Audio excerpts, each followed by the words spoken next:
When you think of Nazis, you think of everything anti-democracy and everything anti-America. But there was a time when the US needed their help. And instead of being a hindrance, they would help guide us in one of the greatest accomplishments in human history. Remember this moment?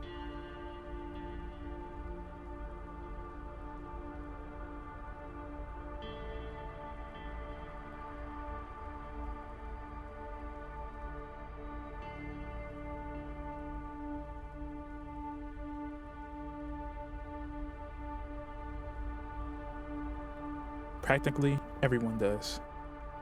But what led to this? And why did Nazis help us? Well, let's find out.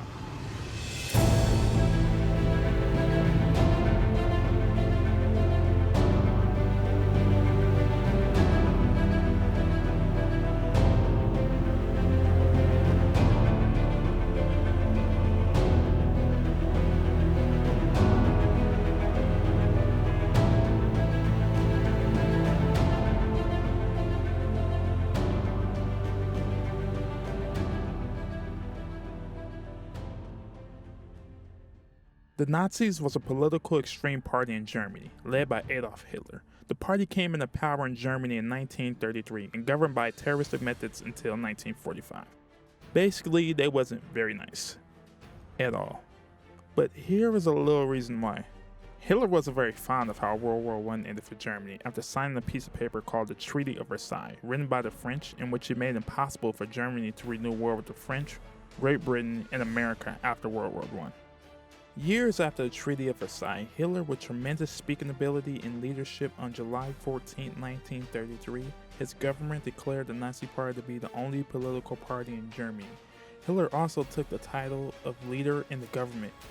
He later took steps in creating the most brutal wars in recent history, World War II. At the beginning of the war, Hitler and his Nazi party were fighting to dominate Europe and later the world. 5 years later, they were fighting to exist, and after the failure to invade Belgium and Hitler's suicide in his underground bunker in 1945 after World War II, the Nazi party was outlawed and many of his top officials were convicted of war crimes related to the death of 6 million European Jews during the Nazi regime.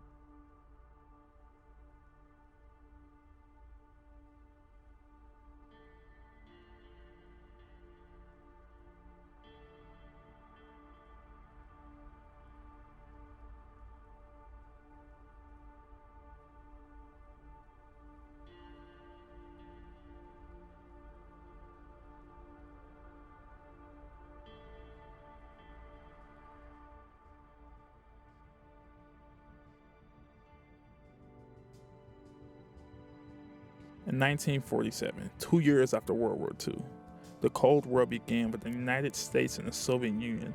They were battling for an edge in military power, and both sides knew how important rocket research would be to their respective militaries.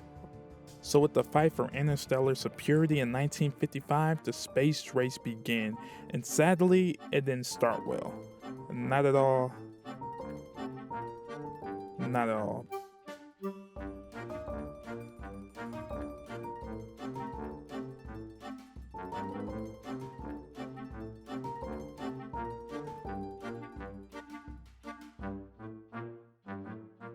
But not as bad as Zambia Space technology. That's a space program only a mother can love.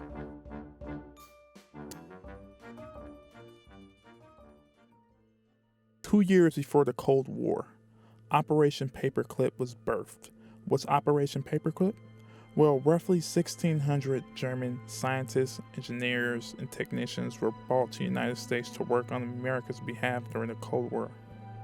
The ultimate goal was to use German resources to help develop America's arsenal of rockets and biological and chemical weapons, and to ensure such information doesn't leak out to the Soviets. But don't think the Soviet Union was ignorant to this. They also had their pick of the litter. They recruited just as much Nazis for the operation as America did. And boy, did they use them. The Soviet Union was the first nation to launch a satellite into space called Sputnik in 1957. In the same year, America launched the US Vanguard rocket, and it was televised live, and it failed horribly. In 1959, the Soviets launched the first space probe to reach the moon.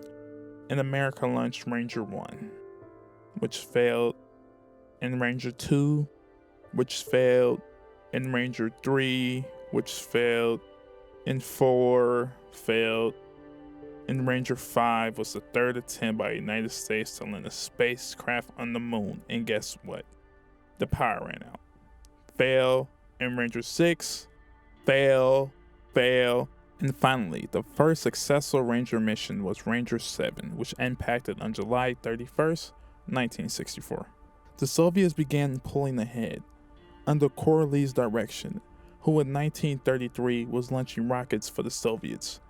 But the Soviet program began failing in 1938 when Korolev was sentenced to a labor camp on charges of being anti-Soviet. After 6 years, he was released and sent to work with the Soviets again. So now with him being back in the program, they started developing multi-stage payloads to give their rockets more power and versatility. By 1949, they were extended their range of their rockets to 186 miles. By 1957, their missiles could fly over 4,000 miles and deliver a payload like a nuclear bomb, weighing up to 5 tons. So in theory, that means they could actually launch a man around the Earth.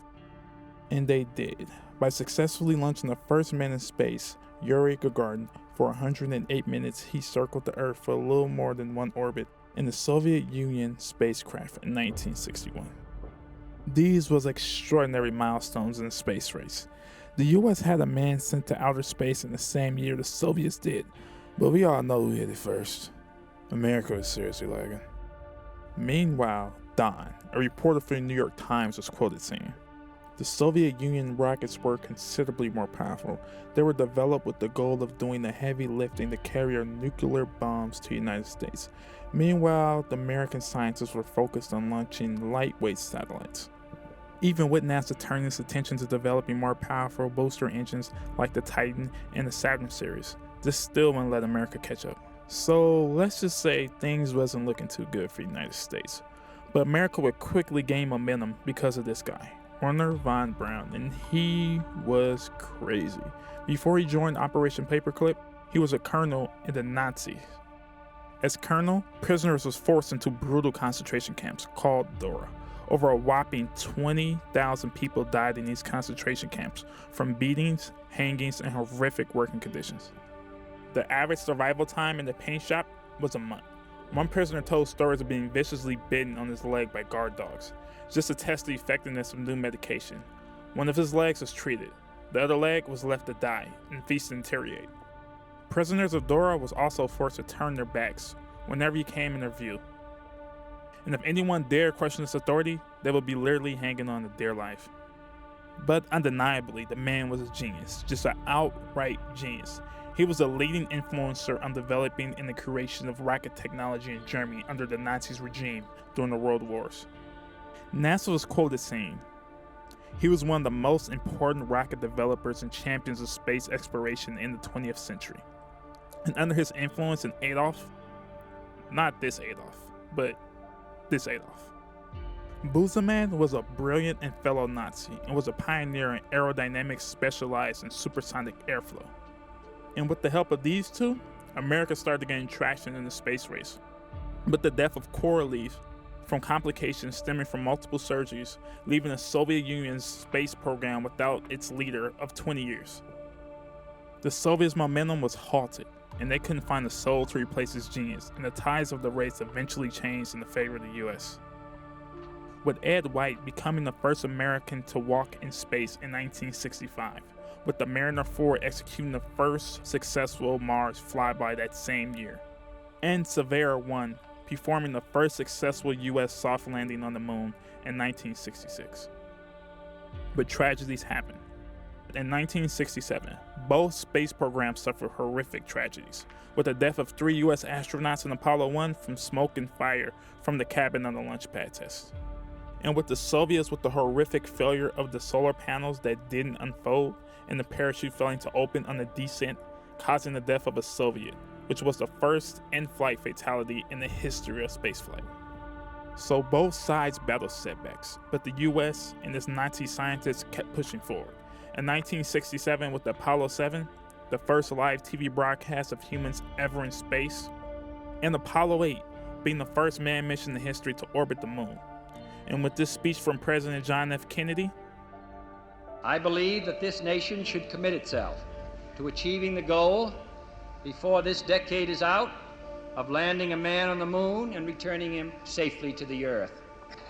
No single space project in this period will be more impressive to mankind or more important for the long-range exploration of space, and none will be so difficult or expensive to accomplish.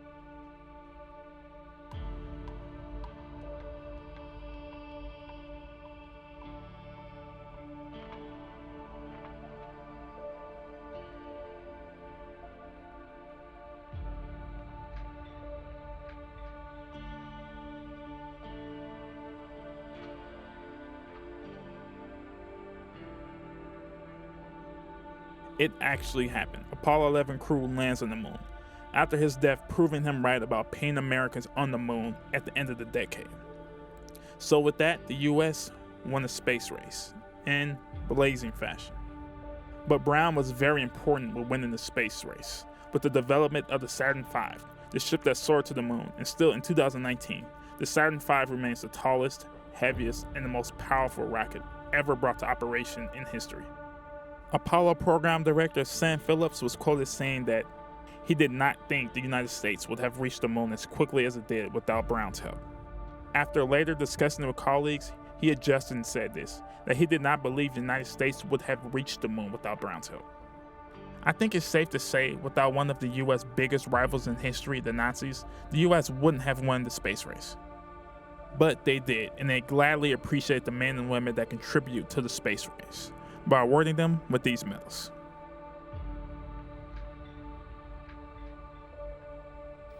We choose to go to the moon.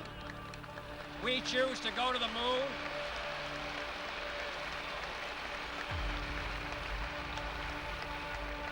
We choose to go to the moon in this decade and do the other things, not because they are easy, but because they are hard. Because that goal will serve to organize and measure the best of our energies and skills. Because that challenge is one that we're willing to accept, one we are unwilling to postpone, and one we intend to win.